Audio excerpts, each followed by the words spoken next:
Mungu mwenyewe anajua tu. Mimi naweza nikaomba hata nikiwa nyumbani, nikafanya ibada nikiwa nyumbani. Lakini Kristo Yesu akasema msiache kukusanyika. Kusanyikeni.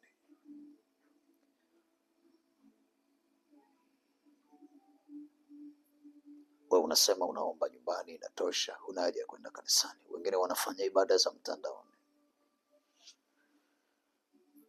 Ni kweli nimetuma message hii mtandaoni kama sehemu ya kupata maarifa ya kukusaidia, lakini sio sehemu ya kusema kwamba mimi nitakuwa naabudu tu mtandaoni.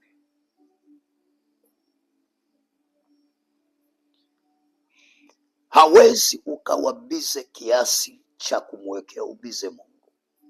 Ni dharau iliyo kisiri kwamba ukose muda wa Mungu. Muda wa mambo yako upo, unaupata. Muda wa shughuli zako upo. Muda wa kulala unao, muda wa chakula unao, muda wa kwenda kutembea unao, muda wa kufanya kitu fulani unao. Ukose masaa mawili, masaa matatu ya kuingia kwenye madhabahu ya Mungu kumwabudu. Hauko serious na Mungu.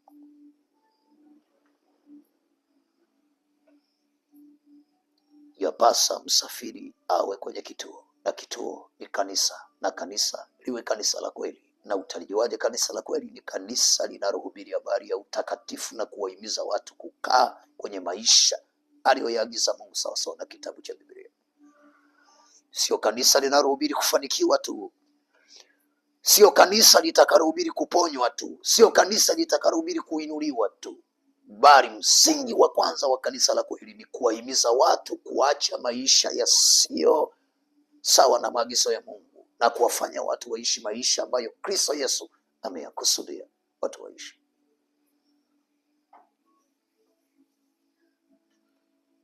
Sio kanisa linalowahimiza watu kumtolea Mungu tu. Tutoe, leta sadaka, na viasi vya sadaka vinapangwa kumwona mchungaji 200,000, 300,000, 500,000, milioni 1. Kanisa la Mungu haliwezi kuwa hivyo.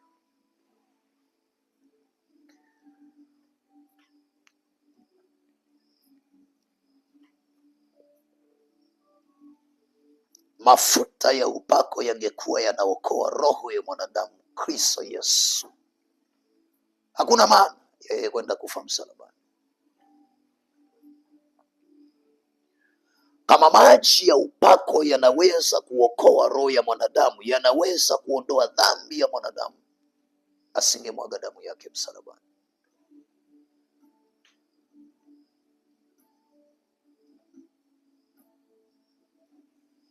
Karabashakorobosiki rindaramasakondoroboboshanda. Saa ingine najaribu kuongea kwa namna hii, wala watu waamke.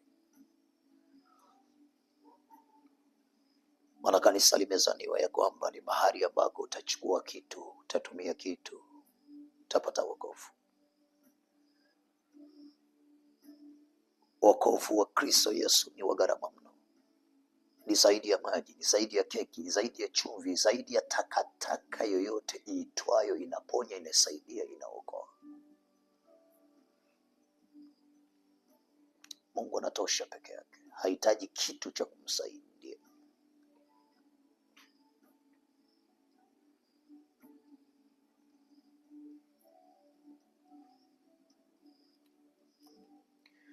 Nimesema yampasa msafiri awepo ndani ya kituo ambacho ni wito wa wokovu. Wito umeitwa uokoke ndani ya madhabahu ya Mungu. Hicho ni kituo chako, yapaswa uwe umo, ujifungie umo, ukae umo.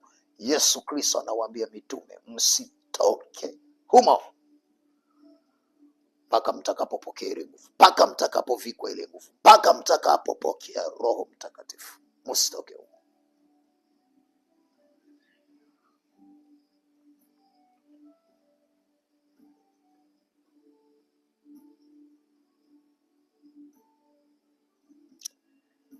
Mungu hakukupa kinywa useme kile utakachokisema. Kwa nini Yesu aliwazuia wanafunzi wake akawaambia msitoke mwa Yerusalemu mpaka mtakapofikwa nguvu? Wangeenda kunena ambacho Mungu hakukusudia.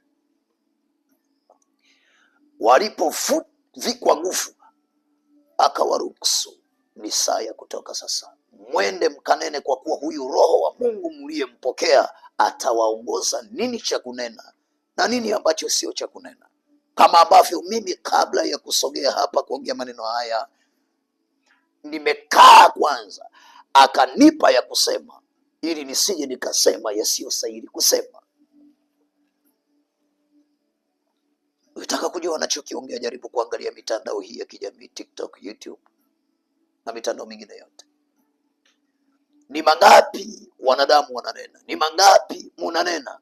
Mengi ya hayo hamkupaswa kuyanena, lakini kinachosababisha ni nini? Lile neno. Msitoke humo mpaka mtakapovikwa nguvu. Kwa lugha nyepesi, msiende kusema kabla mjapewa cha kusema, kwa kuwa mtanena yasiyopaswa. Badala ya kujenga mtabomoa, badala ya kuwaimarisha watu mtawaharibu watu. Maana Biblia inasema msidanganyike, mazungumzo mabaya huharibu tabia njema. Maneno mabaya huharibu tabia njema ya mtu.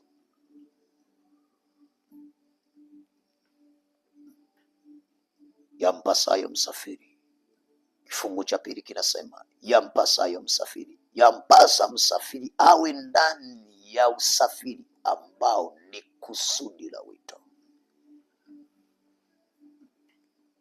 Wito ulioitiwa, huo ndio usafiri wako wa kuzikabili mbingu, wa kukabili giza, wa kukabili vizuizi. Kusudi lililomfanya Mungu akakuleta duniani, huo ndio usafiri wako wa kukufikisha kwa Mungu. Mungu hakukuleta duniani ule unywe. Mungu hakukuleta duniani ununue vitu. Mungu hakukuleta duniani ujenge nyumba, ununue magari na uwe na vitu vya thamani. No, iko misheni kubwa. Hivi vingine vyote ni ziada ambavyo vinatakiwa kusapoti wito mkuu. Umetupa wito mkuu, umebaki na vitu vya ziada.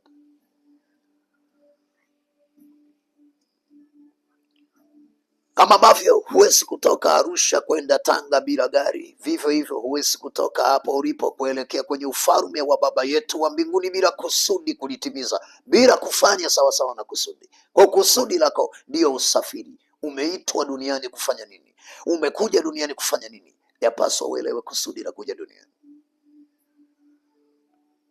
kwa sababu kuelewa kusudi la kuja duniani ndilo litakalo kusaidia nini useme na nini usiseme. Mfano, mimi ni mchungaji.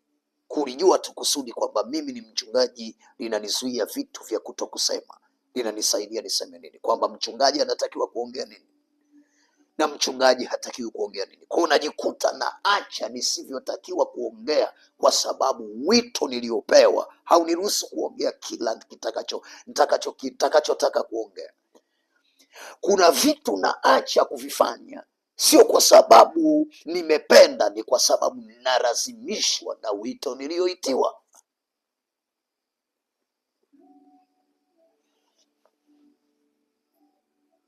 Nami najikuta natimiza wito.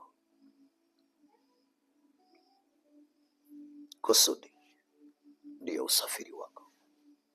Tunza kusudi ulilopewa. Wewe mtumishi unayenitazama na kunisikia, umeitwa kuwa mwimbaji, umeitwa kuwa mwombaji, umeitwa kuwa mchungaji kama mimi, umeitwa kuwa mtume, umeitwa kuwa nabii, umeitwa kuwa mwanamume, kuwa mwinjilisti, kuwa mwalimu. Hakikisha unatunza huo wito ulioitiwa na kuufanya sawa sawa. Hakikisha hautumii wito ulioitiwa kwa ajili ya kunufaika wewe. Hatujengi makanisa ili tukusanye watu wengi walete sadaka tutajirike. Tunajenga makanisa kuwaambia watu kile Mungu ameagiza. Hatuhubiri ili watu watoe sadaka, kwamba chukueni sadaka hizo hapo munahubiri. Tunahubiri ili watu wajue nini Mungu amesema. Hatuimbi ili watu watupende, tunajua kuimba ili watu watushangilie, watufurahie. Kama ambavyo wakikupigia makofi unafurahi, wakikupigia makofi unashangilia, wakikupigia makofi unachekelea. Hatukuitwa kwa sababu ya kusudi hilo, bali tuliitwa tukapewa nafasi ya uimbaji, tuabudu Mungu ashuke akutane na wanadamu, achukue mahitaji ya wanadamu, na Mungu awape wanadamu mahitaji yake. Wanadamu waseme neno mbele za Mungu, Mungu asikie, na Mungu aseme neno mbele za wanadamu, wanadamu na wasikie. Tuliitwa kumuunganisha Mungu na wanadamu. Nimchukue mwanadamu nimlete kwa Mungu, nimchukue Mungu nimlete kwa mwanadamu. Hatukuitwa tuimbe ili tupigiwe makofi na watu au tupongezwe. Yesu akasema, mimi sikutaka utukufu wa wanadamu. Hatuhubiri tupendwe au tusifiwe, bali tunahubiri ili kutimiza kusudi la wito tulioitiwa, kufikisha ujumbe. Nini Mungu ametaka? Msafiri, msafiri, msafiri. Huwezi kusafiri ukiwa ndani ya dhambi.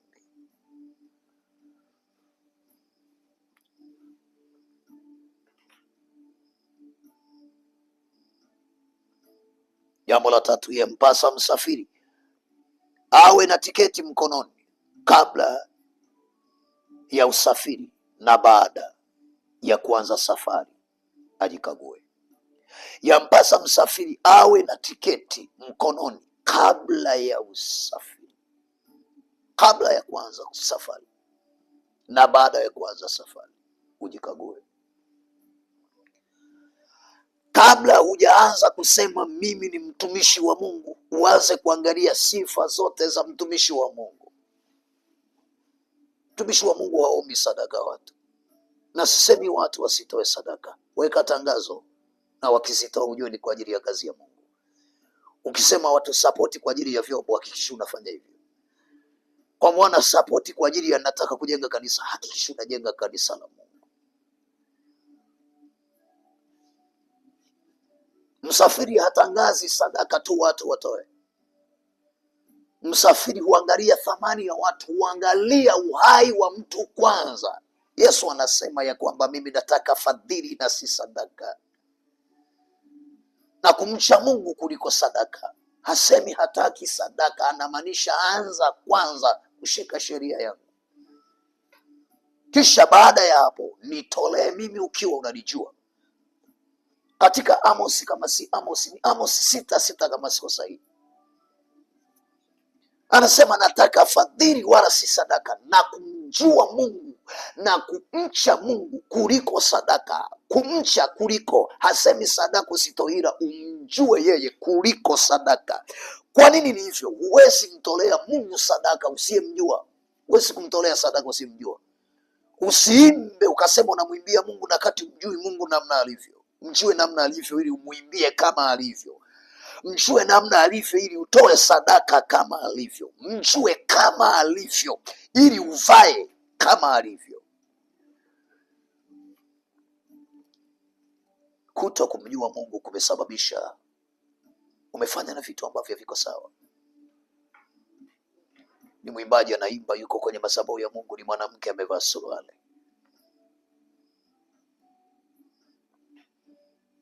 Kimsingi wewe unaimba, lakini unayemwimbia humjui.